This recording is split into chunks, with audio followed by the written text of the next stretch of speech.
What is up, you guys? Good morning. It's late in the morning. Maya's inside straining the milk from this morning's milking, and I'm headed out here to the garden where I was going to give you guys an update on just kind of the garden overview, where we're at on this project, what we have left to do. Some things that are going great, some things not so great, but even still, I'm so excited because I have this beautiful garden and I haven't had one for a while. So I guess the first order of business, this is the Cottage Garden. This is looking really nice and I'm very excited about it. The Flagstone Path is in. This is compost that we put down on a layer of contractor's paper here, and then we've broken through the paper to plant all of these plants. Some of them are still really small. I bought these as plug tray from a nursery supplier. Plug trays, and so some of them are really tiny, but that helped me get these spaces in. And then a lot of these we started from seed as well. So some of these came in plug trays, some came from seed, and some of them I bought as larger plants from a nursery. So I don't know how impressive this is actually going to be this year because of starting with smaller plants, but I mean, I think it's pretty impressive.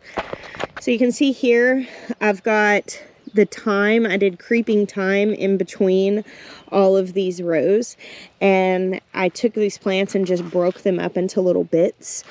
A little bit of grass kind of peeking in here and there, so we're just pulling it as we see it, and that's just probably going to be part of this process until the thyme takes off. But I think it's getting pretty rooted and it's looking good, and it'll grow and fill in these spaces. I've got some decorative alliums, some coneflower, lavender, back here that's yarrow, those little plants. I've got my black hollyhocks there in the front. I have some irises here and there. They're gonna be poked through here. I have a lot of irises because you guys sent me a lot of irises when we first moved here. And since I didn't have any established spaces, most of those just went into pots. And so a lot of them are out in front of my house. I still have a lot of pots with irises in them. And I'm just gonna be plugging those in all over here. My original vision for the irises was that I wanted this wooden fence that goes along the pond, and I wanted to plant irises all down it. And obviously we're not there yet. We're not working on those spaces. But my thought is if I put the irises all over the different places of my property, they're just gonna multiply. Anytime you're planting something like that, the sooner you can get it planted, the better, even if it's just in a pot, because those rhizomes will multiply over the seasons. So my hope is by the time we put that fence in, I'll be able to pull iris rhizomes from all of these places, but also leave some because they will have doubled or tripled, and then I'll be able to plant that fence line, but then also have irises in these other places because those are really special to me because you guys sent those to me. So these spaces aren't as filled out. We're gonna be moving some stuff around. All the fruit trees are gonna go down next to, on the other side of the high tunnel where the pigs have been. That's going to be kind of the orchard around that pond. So once we get all of the water down there situated, we'll move all of these fruit trees and finish out planting in front of the greenhouse. Y'all check out Will's chestnut trees that he started from seed by cold stratifying. He showed that in a video. I guess it's been about a month ago that he potted these up, and they look really good. Of course, we have all these blackberry bushes and stuff, and we've just got them here close right now because it's easy to water, but we'll be situating those. Now, some of these plants are going to go down close to the pond. Some more are going to go into other landscaped areas, and some are going to other people's gardens. They're not all going to be in mine. And how much this stuff is going to fill up over the next little bit. So this is a kind of decorative catmint that just blooms purple, and it stays sort of small. You'll notice that all of my decorative stuff is things like yarrow, coneflower, echinacea. I really tried to do this cottage space with things that had medicinal purposes and that were really good for pollinators, because obviously this is going to be right here smack dab in the middle of our food garden. And so if I'm going to have this beautiful decorative space, I kind of like being able to maybe harvest some medicinal herbs. And then of course it serves the purpose of giving me a beautiful respite, and also the pollinators a beautiful respite. I've just started laying out the roses. So here's a rose that's gonna go in here. There is a rose plant right here. I put this big elephant ear in this circle Vigo bed, and I think I'm going to put a smaller bushier rose next to it. And then I stuck in a couple of things like some cosmos and some things that I'm hoping will fill in these spaces and then reseed in the coming years. This is Black-Eyed Susan, Rudbeckia. That has gotten a lot bigger just in the few days that it's been in the ground. Really, all of these things are starting to fill out. I don't know how big they'll get this year, being that most of them are perennials, but it'll probably be pretty. I think it'll be prettier next year. Now in here, our citrus is still in here. I still have quite a bit of cut flowers in here, some pepper plants and small herbs and flowers. Most of the other stuff is sitting out in front of the other gardens and just slowly getting planted. Now we did order a shade cloth for the glass greenhouse, sort of to create a space that you could step in from the garden over the summer that could actually be a little cooler. So the high tunnels actually do that. So we use our high tunnels with shade cloth because it's hot where we live. It was hot in Arkansas, it's hot in South Carolina, very similar summer climates. And it is really nice if you have 50% shade cloth up to go in, because you're talking about a pretty significant break in the sun, which of course makes it easier to work. Now, I don't know how much I'm gonna try to grow in here over the summer, but my thought is if I have the shade cloth on it, we could get this place. We're gonna finish. I have a beautiful mosaic glass tabletop that a friend and viewer made for us a few years ago that we've been hanging on to, and it's gonna be the potting bench in the middle here. We just had to prioritize getting the garden spaces in. So we'll get that done this summer. And my hope is that this will be a really beautiful place that I can come out and like shoot videos, you know, step in from the sun when working in the garden and take a little break. Here I've got a couple of like chandelier light pieces I picked up from my friend Miss Anita's antique store. So we'll focus on like actually finishing out this space once all the garden spaces are in. Actually, I have a few little peppers here. I need to carry these down to make sure that we plant them.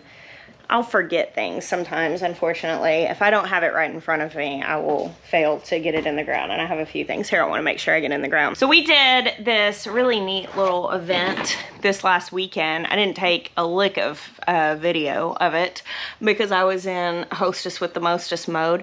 But we invited, I had my friend Jesse, you guys have met him, Willowbrook Homestead, that we had him largely organize it. I told him I would host it if he organized it. He knows a lot more people around here. And we had a smallish, it was a pretty good size, but smallish meetup here on the farm for content creators here in South Carolina. Basically, I wanted to start the process of networking. Of course, I've been trying to attend things like plant sales and different things to get to know people here in the area, but I really wanted to start the process of networking for people who are teaching and who are making efforts to teach. And like this plant, my friend Josephina, we've been friends online for a little while and I was able to meet her. She has a channel called I Dream of Homestead. She shares a lot of her Latina heritage and cooking and stuff like that. She brought some homemade tortillas, and guys, I'm telling you, they were so good. But she brought me this. This is a hatch chili pepper. I want to make sure I get this in the ground because I do love hatch chilies. So I'm going to make sure that I keep that there. I've got some holy basil here too. I haven't decided where I want this yet. I'll show you guys where I'm thinking down there. Let's get back to the garden tour. But I'm going to gather up links to the videos that people made out here this weekend, and I'll put them in the description down below so y'all can check out those channels. It was a really sweet time. It was really nice to get to meet people here, and we have some things in the works that you guys will know more about soon, as far as really working on building community and starting to create a place that people can come to learn. And so that's where I'm trying to just network and meet the different people who are making efforts of teaching in this area. And I've also been meeting and making efforts with people who are not teaching on social media but are teaching in other ways, because I really want to create a classroom where other people can be teachers too, and where people can come and learn about this beautiful lifestyle. As I say, I want to hold that homestead door open for people to come in, and I love getting to meet other people who are doing the same. It's a very big passion of mine, as you might can tell. The benches that I ordered for right here came in yesterday. They're not put together yet, but I've got a bench for here and a bench for over on the other side. Many of you have noted how my center walkway looks like a cross. It surely does. And it's going to be really pretty. This is just like a little weird thing that I probably wouldn't even consider so much if I wasn't a content creator, but it really, the Biggest Little Farm is a documentary. I think it's on Netflix. I've watched it a few times.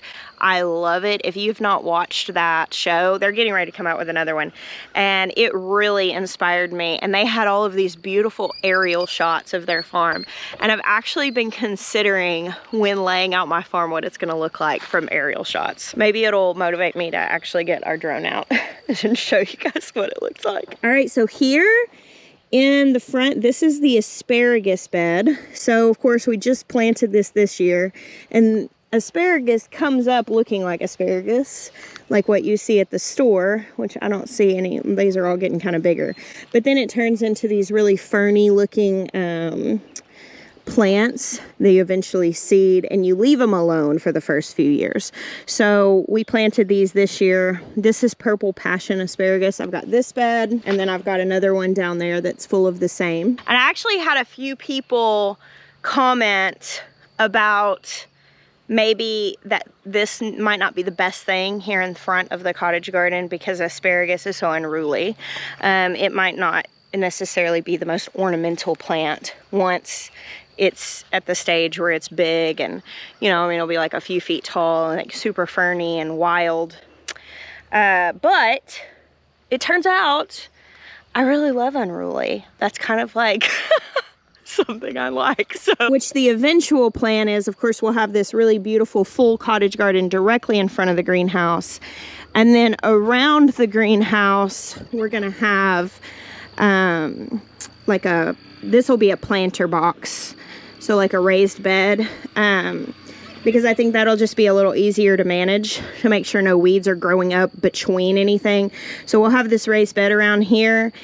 I'm going to plant a lot of ornamental stuff in here that stays low enough that it doesn't block too much of the sun. Right now we have these potatoes looking amazing going into the rest of the in-ground gardens, but after the potatoes come out and after the onions and garlic come out, the raised bed potager garden is going to be over here in the side. So the asparagus bed is there, and this is actually, I have these Vigo beds that are metal. I really like the look of these, but I want this to be a little more eclectic, so they're not all going to be that.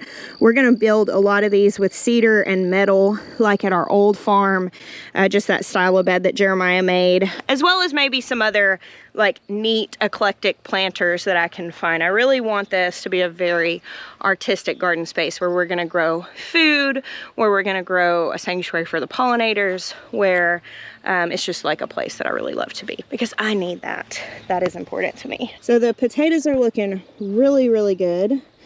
Got a little bit of weeds coming up in here, but so far not so bad. I need to get some gloves and come pull these thistles that are trying to make their way in. Our soil here on this property, it needs some work as far as the compaction goes, so we're working on getting into doing compost teas we can spray and all of that. But when you see thistles growing in soil, it's because that soil is compact, and that is the earth's way of trying to heal herself, because thistles have a deep taproot. So oftentimes if you solve the fact that your soil is compact by adding that biology, by adding that compost back into the soil, you won't see thistles anymore, because that is truly the earth's attempts to handle the issue. We did, obviously these 3 rows were first, these rows were next, and then these were just planted. This is what Will was working on the other day. And we were able to get some more of this rotted hay. He actually has a relative that had all this rotted hay. They have a farm called Little Jim Acres, and this hay has never been sprayed with anything. So if you're gonna mulch with straw or hay, you do want to ask that. I have bought lots of straw and hay from like Tractor Supply, and I've never had an issue, but I have heard horror stories. So I always put that disclaimer out. If you mulch with straw or hay, ask first, has this been sprayed with any broadleaf pesticides? And if you can't ask, test it on a small area before you put it all over your entire garden. But even better, buy from a local person that can tell you that it's never been sprayed with anything. So hay is a grass crop. Straw is the byproduct of a cereal crop. So when you're buying straw, you're just getting the shaft of that plant. When you're buying hay, it's actually the whole plant. There are often seeds in both of those. There are more seeds in hay. It doesn't bother me to mulch with hay because if something does sprout, it's sprouted on a shallow level. It's sprouted out of the mulch, not out of the soil. So it's really easy to pull that out. If you are adverse to weeding at all, I would say straw would be the place that you would go. But to me, even when you mulch with hay, if it does sprout grass, you just pull it out when it's really young and tender, and it eventually all the seeds sprout and you don't have any more. It's usually just, there's like an initial growth that can happen. So we have more potatoes in here, these next 4 rows. And then it starts what is going to be the next thing planted, which we left the sprinkler on this all night last night, so you can see water really pooling in these rows. And I'm actually very excited to see that. That's a cool thing, but this ground is so soft. So the reason why it's good to see water pooling in the rows is that I know that when it rains, these rows are kind of working as swales, which is slowing down the water from draining. So there's a slope that goes just very mildly down to that pond, which means when it rains, the water is washing down to the pond, which drainage is good, but whenever you're considering permaculture on a property, you really want to slow the water down as it processes through. Oh gosh, I am sinking. You really want to slow the water down. My feet just went completely under. It's so soft. Put sunscreen on your feet. So bad. It's very soft over here. We have successfully slowed the water down, but you want to slow the water down so that the ground has an opportunity to soak that in, especially if you live in a very warm place like here, because you're going to have a lot more evaporation. Here in these, obviously there won't be standing water here most of the time. That was because we watered them very, very deeply last night to get everything established. But we're going to be planting sweet potatoes in probably, I don't know how, I have sweet potato slips and I don't know how much they're going to fill up. And then we're going to be planting winter squash and melons. So this is the area for things to ramble, which is very nice. And in the future, you know, I mentioned doing the potager down there on that side. This is always going to be in ground like this. So in the future, we're going to keep adding compost and building soil structure and mulching this. We did do an initial till to get these spaces in, but we will not be tilling in the future. So we're really building these areas up. So here, these no-dig beds, they also seem to be doing pretty well. We have started the process of planting in here. So I did, these 6 rows are tomatoes. They're not all in yet. I want to make sure I got all of the varieties planted that I wanted to plant. I'm really bad about starting a whole bunch of stuff and then missing some of them when I'm planting. So I've been double checking. I think there's one variety I need to search for because I probably only have a few plants of it. And it's Thornburn's terracotta, and I don't think I have that planted yet. But I think I got everything else. I know I've got a Blinken and Kellogg's Breakfast and Dr. Witchy's and Paul Robeson and Big Rainbow and Pineapple, Black Beauty. I'm looking at these tags as I walk by. Cherokee Purple. I got a lot of the ones that I know I love the most. So I'm really hoping that these tomatoes do well.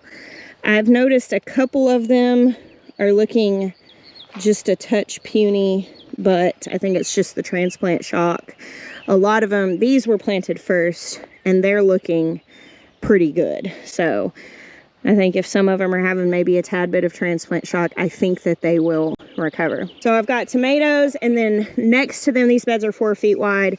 The walkways are right at about 3 feet. In the walkways, we have a thick layer of unbroken down pine chips, whereas here we have like a really broken down compost and then a mulch on top of that. So you're seeing how woody that is. It's not that woody all the way down. And then we are drilling through the cardboard layer into the native soil underneath and planting these plants down into those. Back on this back row is going to be okra, this entire row.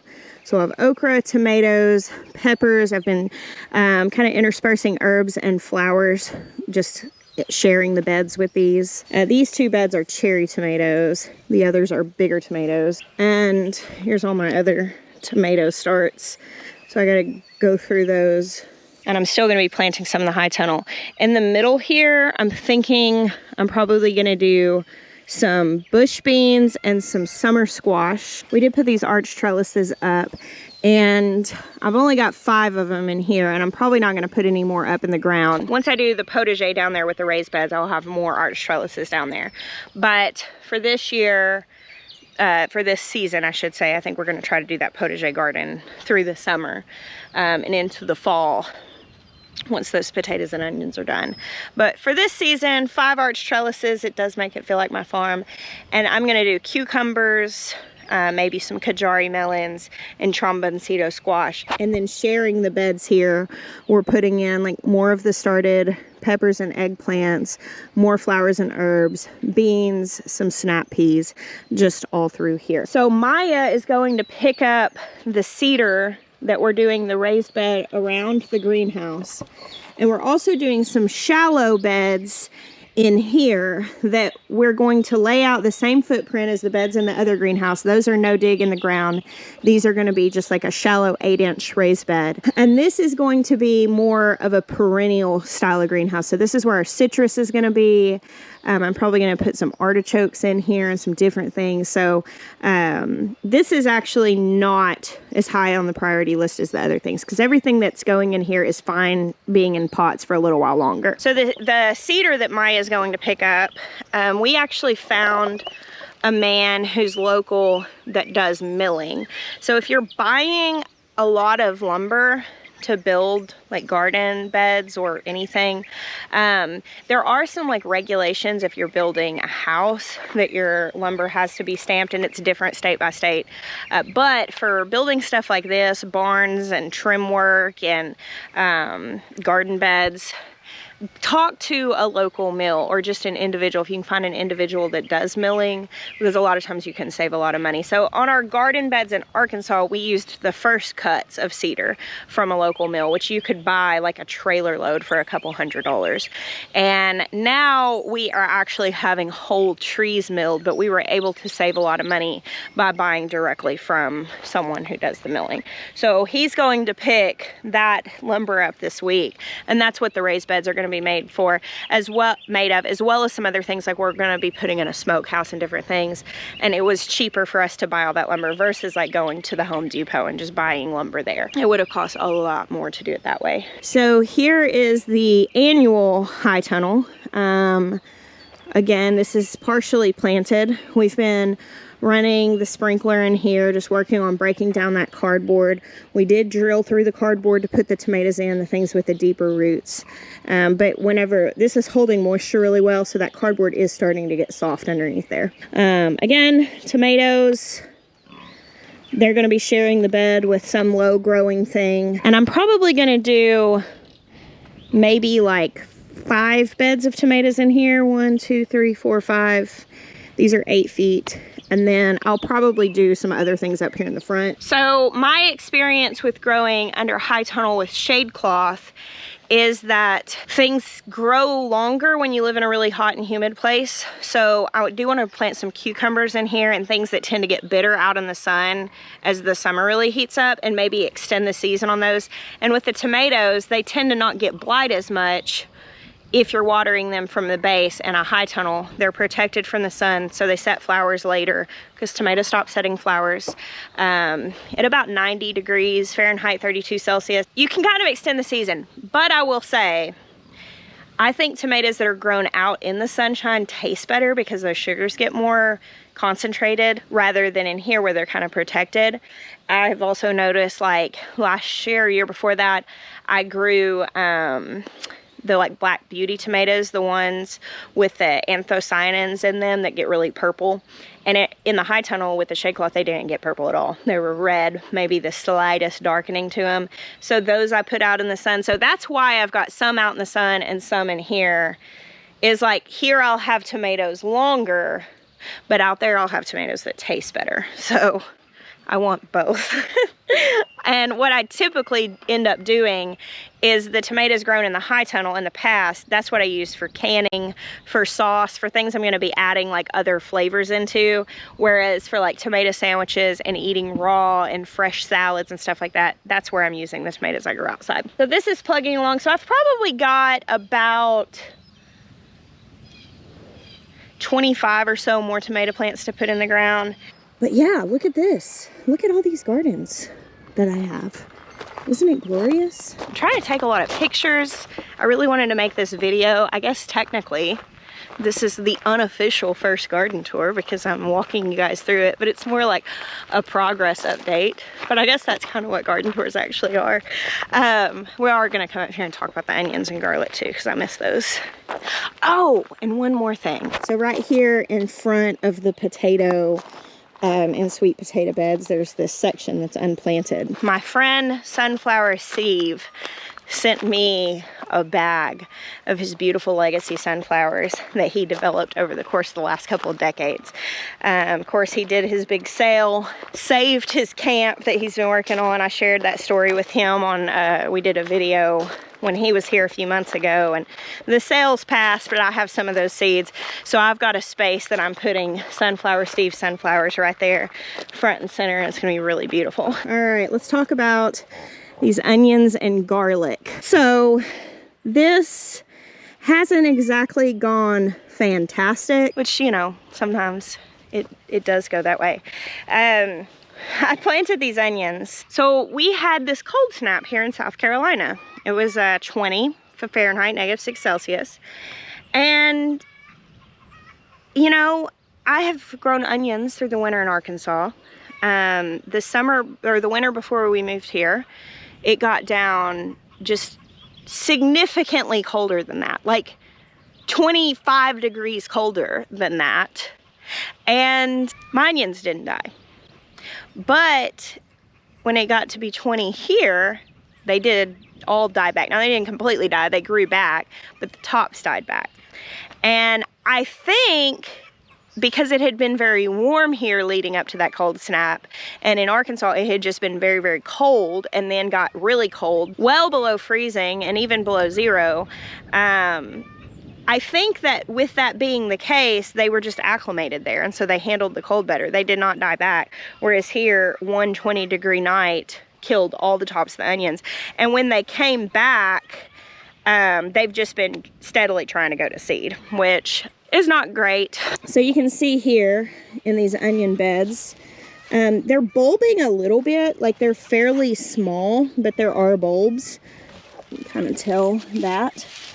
But they're also all trying to go to seed. And some people will tell you, oh, just go pop these tops off. And we've been doing that. But once an onion grows its stalk, it's actually already penetrated down into the bulb itself usually.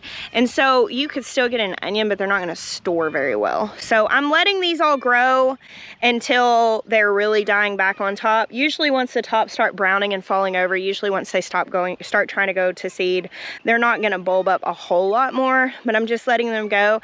And then what I'll probably end up doing is just chopping all of these and dehydrating them. We're working on getting a space for our freeze dryer to set up because I haven't had a place to run that.